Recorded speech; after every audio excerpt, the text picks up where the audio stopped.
तो दोस्तों अमेरिका की गलतियां, उसकी खराब नीति किस तरह से उसके साथ साथ भारत और ताइवान को भी ले बैठी है, ये आज आप इस वीडियो में जानने वाले हैं। दरअसल हम लोग देख पा रहे हैं कि कुछ समय से जो फ्रांस है वो नेटो लाइन से काफी ज्यादा अलग है। पहले किसी समय नेटो की तरफ से पहला ऐसा देश बना था फ्रांस, जिसने रशिया को खुले तौर पर यह कहा था कि देखिए, किसी भी तरह का न्यूक्लियर अटैक वगैरह कुछ होता है तो इस बात की गांठ बांध लीजिए कि फ्रांस उसमें किसी भी तरह का जवाबी हमला नहीं करने जा रहा है। कहने का मतलब रशिया यूक्रेन वॉर को लेकर जो अमेरिका या फिर उसके गुट के जितने भी देशों की लाइन थी उससे हटकर इमैनुअल मैक्रोन ने अपनी नीति बनाई। इसके अलावा रशिया यूक्रेन वॉर को भी एक्चुअली एंड करवाने के लिए फ्रांस की तरफ से काफी कुछ कोशिशें की गई। इसमें कोई दो मत नहीं है कि फ्रांस की तरफ से भी यूक्रेन में मदद भेजी गई होगी, लेकिन इसके पीछे भी कारण यह है कि पानी में रहकर मगरमच्छ से बेर नहीं किया जा सकता।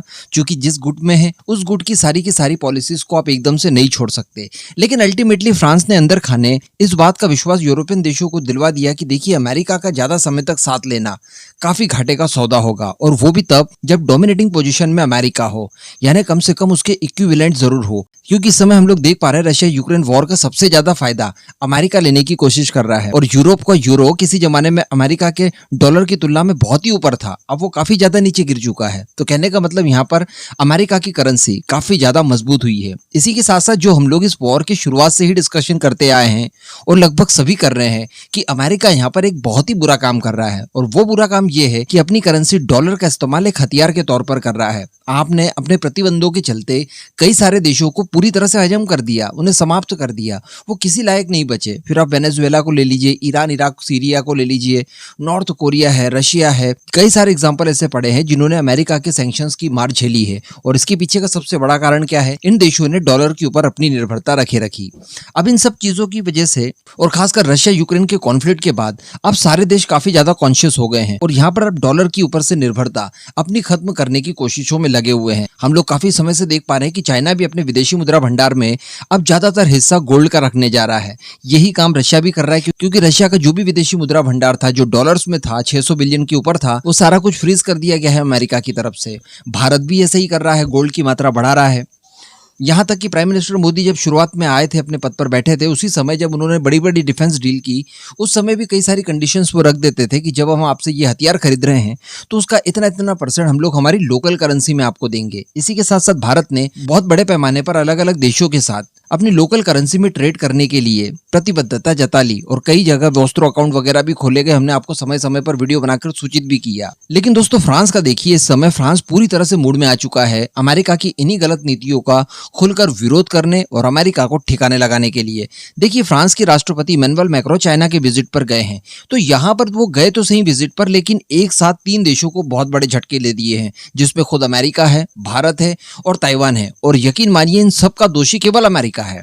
यहाँ पर भारत और ताइवान की कोई गलती नहीं है, गलती केवल और केवल अमेरिका की है। मैंने आपको पिछली वीडियोस में बताया कि फ्रांस और चाइना के बीच में परमाणु करार भी हुआ है, जो असैन्य लेवल पर परमाणु का उपयोग किया जाता है, जिससे एनर्जी बनाई जाती है। उन क्षेत्रों में फ्रांस बढ़ चढ़कर मदद करेगा चाइना की। इसके अलावा मैंने आपको बताया था कि यूरोपियन यूनियन के भी प्रतिनिधि को मैक्रो अपने साथ लेकर गए हैं, और यूरोप की बड़ी से बड़ी, छोटी से छोटी कुल 60 कंपनियों के प्रतिनिधियों को भी अपने साथ लेकर गए हैं चाइना, और बड़े पैमाने पर वहां पर इन्वेस्टमेंट करने की तैयारी वगैरह है। इसी के साथ साथ फ्रांस डोमिनेटिंग एयरबस भी अपनी सेकेंड यूनिट मैन्युफैक्चरिंग की चाइना के अंदर स्टार्ट करने जा रही है। तो इन सब चीजों की वजह से भारत को धक्का लगा है, क्योंकि ये सारे काम भारत के साथ किए जा सकते थे बड़ी आसानी से, तो भारत को इससे बहुत बूस्ट मिलता। ये तो हुआ भारत को नुकसान, लेकिन जो दूसरा नुकसान अमेरिका को हुआ है, ये बहुत तगड़ा है। फ्रांस के राष्ट्रपति चाइना में खड़े होकर ये कहते हैं कि अब यूरोपियन देशों को अमेरिकी डॉलर के ऊपर अपनी निर्भरता को समाप्त करने का समय आ गया है। जी हाँ, अब आप सोचिए थोड़ा, फ्रांस जो कि अमेरिका का दोस्त है, वो अमेरिका के दुश्मन देश यानी चाइना में खड़ा होकर इस तरह की बात करता है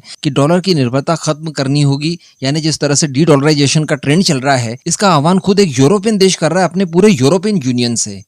तो सोचिए इसका कितना इम्पैक्ट पड़ने वाला है। फ्रांस का इन्फ्लुएंस भी बहुत तगड़ा है और यूरोप के डोमिनेटिंग कंट्रीज में से एक है। और फ्रांस अगर इस तरह की बात कहेगा तो ये अमेरिका के लिए किसी काल से कम नहीं है, क्योंकि यूरोप के थोड़े बहुत देश भी अगर इस बात से सहमत हो गए और डी डॉलराइजेशन उन लोगों ने शुरू कर दिया, क्योंकि उन लोगों की जो करेंसी है यूरो, वो ऑलरेडी मोस्ट ट्रेडेबल लिस्ट में बहुत ऊपर है, बहुत बड़े पैमाने पर उसमें ट्रेड होता है, तो वो अगर डी डॉलराइजेशन करना चाहे तो उनके लिए किसी भी तरह की कोई आपत्ति नहीं है, बड़ी आसानी से ये सारी चीजें हो जाएंगी।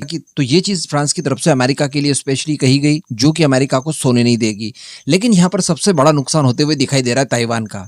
अब यहाँ पर वो खड़े थे चाइना के अंदर, चाइना का इन्फ्लुएंस अब देख पा रहे हैं हम लोग उसके ऊपर। इस दौरान वो ताइवान के मुद्दे पर बोलते हैं कि हम लोग ना तो ताइवान मुद्दे को लेकर अमेरिका को फॉलो करेंगे और ना ही चाइना को फॉलो करेंगे। इनडायरेक्टली उन्होंने ये तो कह दिया कि अगर चाइना इन्वेट करने जाता है ताइवान को, तो न तो हम लोग चाइना को सपोर्ट करेंगे कि हाँ आप इन्वेट कर रहे हो, बहुत अच्छा काम कर रहे हो, कैरी ऑन, हमसे जो मदद चाहिए ले लो, और ना ही हम लोग अमेरिका को फॉलो करेंगे, क्योंकि जिस तरह से बताया जाता है कि अमेरिका बीच में सुरक्षा देने के लिए जरूर आएगा और ऐसी परिस्थिति में चाइना के खिलाफ अमेरिका युद्ध भी छेड़ सकता है।